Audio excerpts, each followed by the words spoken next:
Et bien voilà, une pièce entièrement finie rapidement et professionnellement grâce à une bonne préparation et des outils modernes. Révisons rapidement la séquence des opérations qui tirent parti de chaque mouvement. D'abord, assurez-vous que tous les outils et toutes les fournitures sont à portée de la main avant de commencer. Cela doit inclure un seau d'eau supplémentaire pour laisser tremper les outils que vous n'utiliserez pas. Mélangez l'enduit pour joint et gardez-le à la bonne consistance. Maintenant, jointoyez tous les joints plats et les joints d'about avec l'outil de jointoiement automatique. Réalisez autant de joints que possible avant de poser l'outil par terre et de passer à l'étape suivante qui consistera à essuyer tous les joints plats.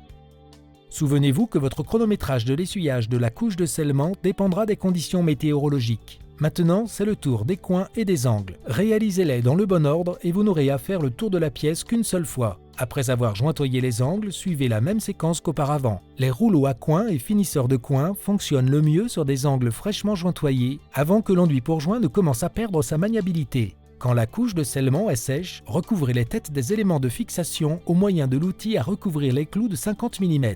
Recouvrez une rangée entière d'éléments de fixation à chaque passe. Puis recouvrez les joints et les coins avec la boîte de finition et l'applicateur à coins ou le mode runner équipé avec l'accessoire de finition des coins. Pour terminer, appliquez la couche de finition avec l'outil à recouvrir les clous de 75 mm, une boîte de finition de 250 ou 300 mm et l'applicateur de coins ou le mode runner avec l'accessoire de finition des coins de 89 mm.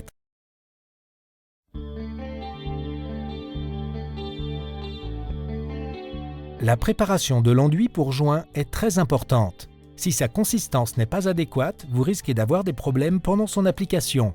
Vous trouverez sur le contenant de l'enduit pour joint des instructions relatives à sa préparation que vous devrez suivre à la lettre. Combinez d'abord les quantités indiquées d'eau et d'enduit pour joint et mélangez bien pour obtenir la bonne consistance. Veillez à ce que des grumeaux ne se forment pas et que de l'eau ne s'accumule pas sur le dessus de l'enduit. Le composé doit être crémeux et onctueux, plus léger pour le jointoiement et plus épais pour la finition.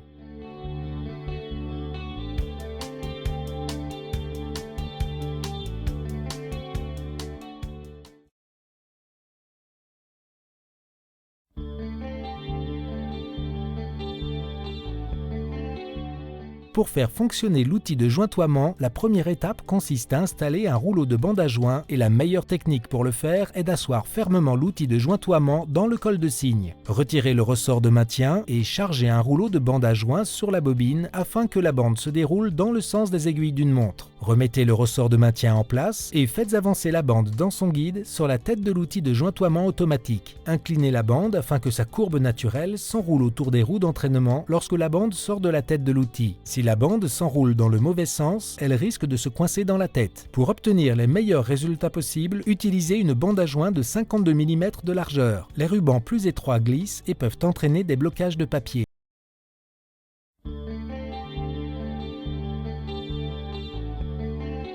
Utilisons maintenant ce modèle transparent spécial pour voir comment l'outil de jointoiement automatique fonctionne. L'élément principal de l'appareil est un tube en aluminium léger qui sera rempli d'enduit pour joint. Des roues d'entraînement à la tête de l'outil tirent sur un piston à l'intérieur du tube.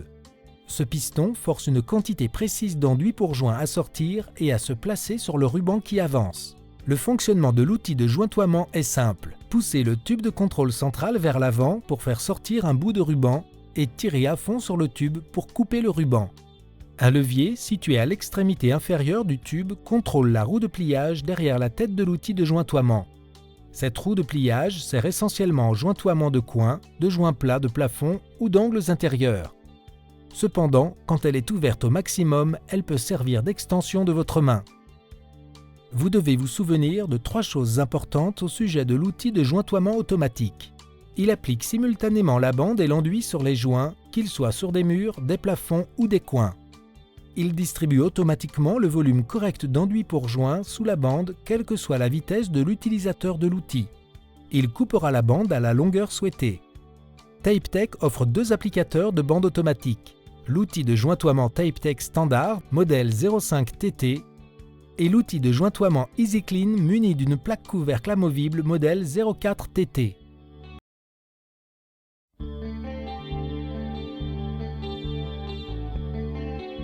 Le chargement de l'enduit pour joint dans les outils se fait rapidement et facilement à l'aide de n'importe quelle pompe de chargement TapeTech. il y a un tamis au fond du cylindre de la pompe permettant d'empêcher le passage de grumeaux ou de débris. Assurez-vous que ce tamis reste propre et ne soit pas bouché. Les pompes sont fournies avec un tamis à fine maille ou un tamis à large maille selon votre choix en fonction du type d'enduit que vous utiliserez.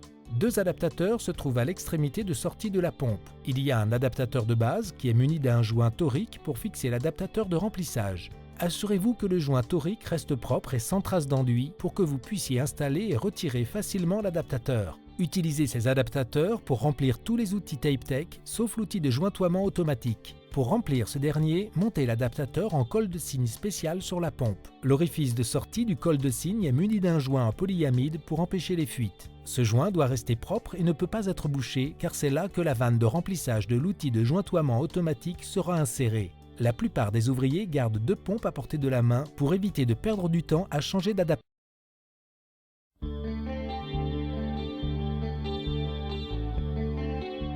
Pour remplir l'outil de jointoiement automatique, poussez le levier de robinet vanne vers le bas et l'arrière en direction des roues d'entraînement jusqu'à ce qu'il soit en position de fermeture ou de remplissage. Veillez à fermer la vanne à fond, sinon l'enduit qui aurait dû être pompé dans le tube le sera dans la tête. Nous avons déjà fixé l'adaptateur en colle de cygne sur la pompe. Placez la pompe dans le seau d'enduit pour joint. Souvenez-vous que la pompe s'amorce en levant et en abaissant la poignée jusqu'à ce que tout air en soit purgé. Renversez l'outil de jointoiement automatique et insérez le tube de remplissage dans l'ouverture du col de cygne. Asseyez la vanne de remplissage solidement sur le joint en polyamide. Placez le pied gauche sur la plaque d'assise de la pompe et les doigts de la main gauche dans l'extrémité ouverte du tube. Maintenant, commencez à pomper. À mesure que vous pompez, l'enduit forcera le piston en direction de l'extrémité ouverte. Cessez de pomper quand l'enduit atteint vos doigts. Remettez l'outil de jointoiement automatique à l'endroit et reposez-le sur le dessus de votre pied. Ouvrez le robinet vanne pour engager le mécanisme d'entraînement et faire fonctionner l'outil de jointoiement. Poussez le tube de contrôle vers l'avant et tournez la clé située sur le côté gauche de la tête dans le sens inverse des aiguilles d'une montre pour commencer l'écoulement d'enduit sur la bande. Vous n'aurez probablement pas à réutiliser cette clé avant le prochain remplissage.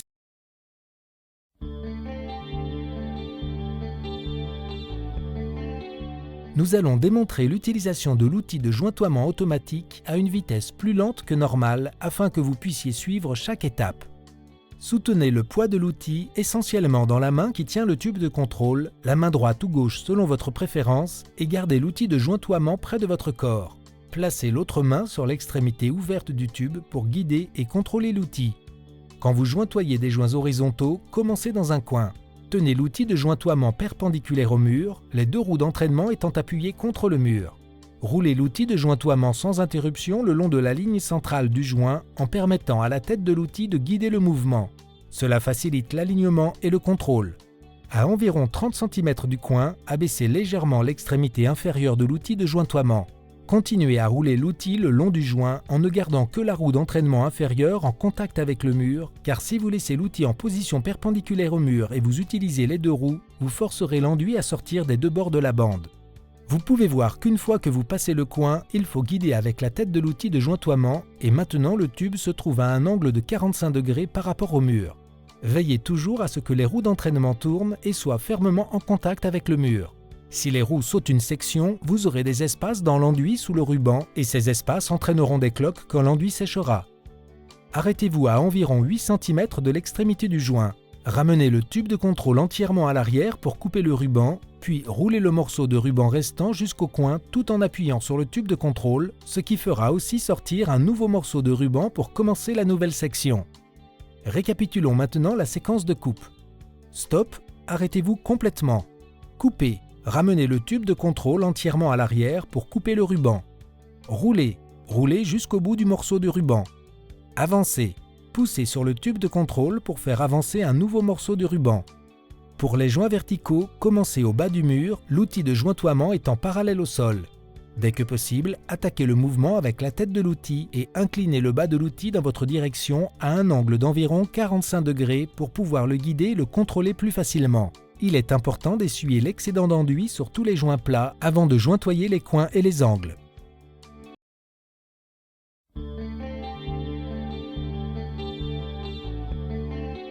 La procédure pour réaliser des joints de plafond est similaire à celle pour les murs. Gardez les 2 roues d'entraînement sur le joint pour les 15 premiers centimètres, puis engagez la roue de pliage et inclinez la partie inférieure de l'outil de jointoiement à un angle léger en ne gardant qu'une roue d'entraînement en contact avec la surface de la cloison sèche. La roue de pliage collera le ruban fermement en place avant que vous essuyez l'excédent d'enduit. Comme avant, la tête de l'outil de jointoiement dirige le mouvement. Avancez le long du joint et arrêtez-vous à environ 8 cm de la fin du joint. Coupez le ruban et roulez la dernière section de ruban jusqu'au bout.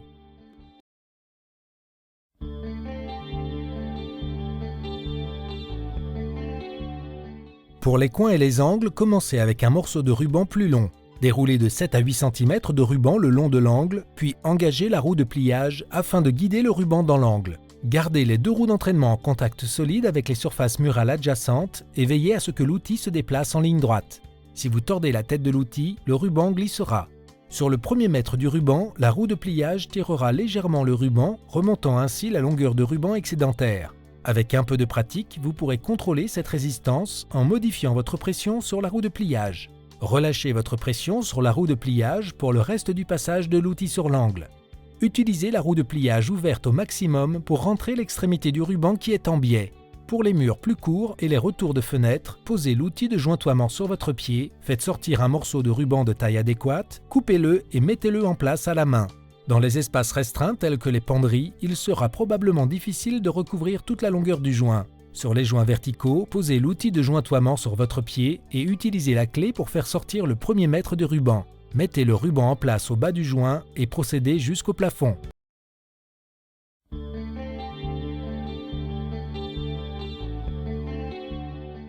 Lorsque vous mettez l'outil de jointoiement de côté pour quelques instants, placez-le dans le col de cygne. Pour une absence plus longue, pour aller déjeuner par exemple, fermez le robinet vanne, détachez les premiers 30 cm de ruban et placez l'outil de jointoiement tête en premier dans un seau d'eau.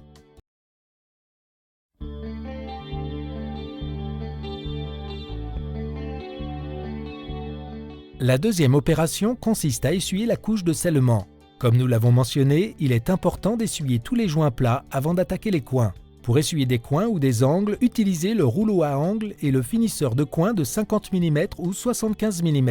Souvenez-vous d'amorcer d'abord ces outils en appliquant de l'enduit pour joint sur les roues du rouleau à coins, puis en remplissant les cavités sur le finisseur de coins. Le rouleau à coins scelle le ruban dans le coin et force le retrait de tout enduit excédentaire. Divisez l'angle en deux avec la poignée et avancez à petits coups depuis le milieu jusqu'aux extrémités. Comme le ruban mouillé s'étire un peu, en commençant par le milieu, vous évitez les plis et le retroussement du ruban. Après avoir passé le rouleau sur le coin, utilisez l'outil de finition de coin avec sa poignée à embout sphérique pour distribuer l'enduit de façon homogène sur le ruban et biseauter les rebords. Gardez le pli de l'angle positionné de manière à permettre une certaine liberté de mouvement, l'extrémité pointue du finisseur de coin étant en avant. Divisez l'angle en deux en utilisant une pression égale des deux côtés. L'action à ressort de la tête est efficace pour compenser quand l'angle des coins est légèrement supérieur ou inférieur à 90 degrés. Ces deux outils assurent la finition de la couche de scellement, sauf dans les coins où l'angle du plafond et celui des murs se rejoignent. Utilisez un couteau à enduit pour travailler ces coins en détail. Il suffit habituellement de laisser la couche de scellement sécher et se contracter pendant une nuit, mais dans les climats froids ou humides, un séchage complet risque de prendre plus longtemps. Veillez à ce que la couche de scellement soit sèche, dure et stable avant de passer à l'étape suivante qui consiste à appliquer la couche de revêtement.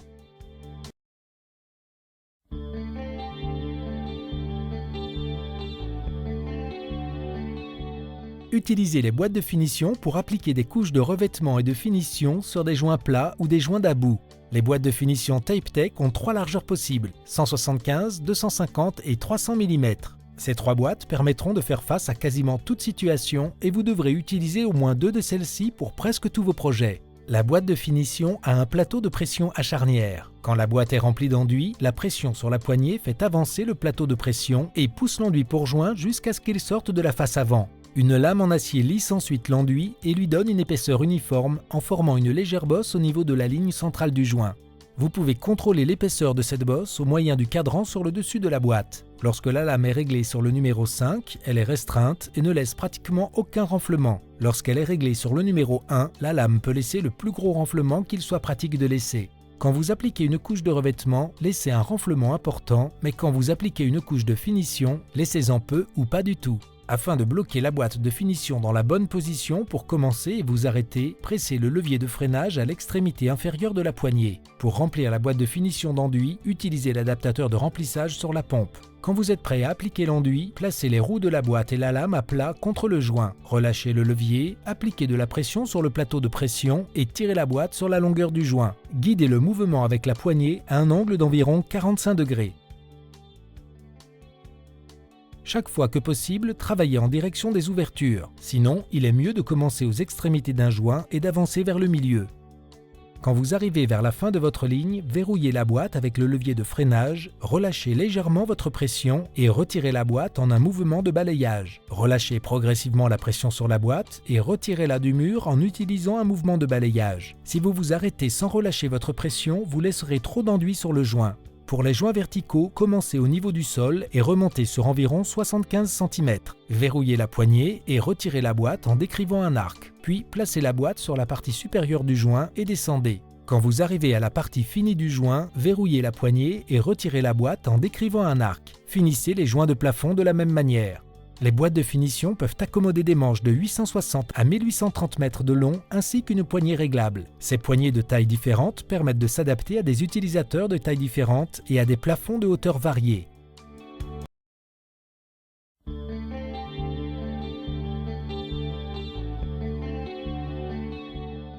L'applicateur de coin s'utilise conjointement avec n'importe quel finisseur de coin pour l'application d'une couche de finition homogène des deux côtés du coin en même temps.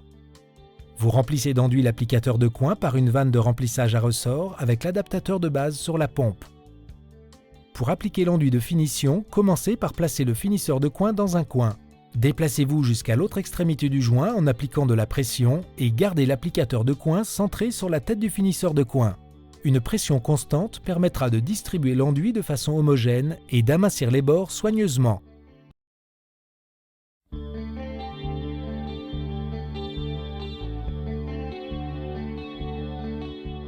À la fin de chaque journée de travail, prenez suffisamment de temps pour nettoyer soigneusement vos outils.